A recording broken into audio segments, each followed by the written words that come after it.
पाकिस्तानी नागरिकांची व्हिसा मुदत आज संपली। अटारी वाघा सीमा चेकपोस्टवर वाहनांच्या रांगा, तर मेडिकल व्हिसा असणाऱ्या पाक नागरिकांना 29 एप्रिलपर्यंत भारतात थांबण्याची मुदत।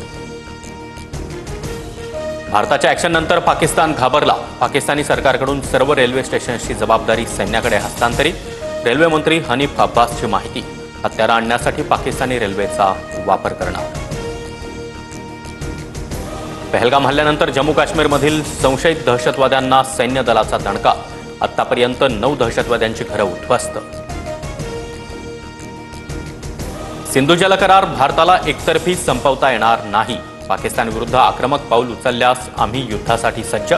पाकिस्तानचा गृहमंत्री मोहसिन याची धमकी। चीनचा राजदूत जियांग झिडोंग आणि पाकिस्तानचा परराष्ट्र मंत्री मोहम्मद इशाक दारची भेट। चीनकडून पाकिस्तानला शस्त्र पुरवठा। LOC जवळ संरक्षण सुविधांसाठी पाकला मदत। महाराष्ट्रात एकही पाकिस्तानी नागरिक राहणार नाही। सर्व पाकिस्तानी सापडले, सगळ्यांची बाहेर घालवायची व्यवस्था केली। मुख्यमंत्री फडणवीसांची माहिती। देशावर हल्ला होतो तेव्हा मतभिन्नता नसते। देशाच्या एकतेच्या बाबतीमध्ये कोणतीही तडजोड करता येणार नाही। जेव्हा निवडणूक होईल तेव्हा बघू। पहलगाम हल्ल्याच्या पार्श्वभूमीवर शरद पवार यांचं वक्तव्य। वैभव नाईकांवरून महायुतीमध्ये ठणकेची शक्यता।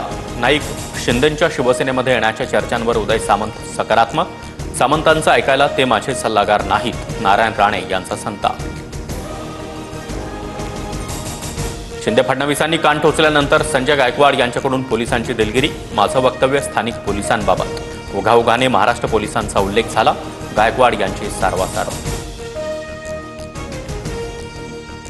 मुंबई गुन्हे शाखेकडून तहूर राणाची 8 तास चौकशी। मात्र राणाकडून अधिकाऱ्यांना उडवाउडवीची उत्तरं। 26 हल्ल्याचा सूत्रधार तहूर राणा सध्या NIA कोठडीत।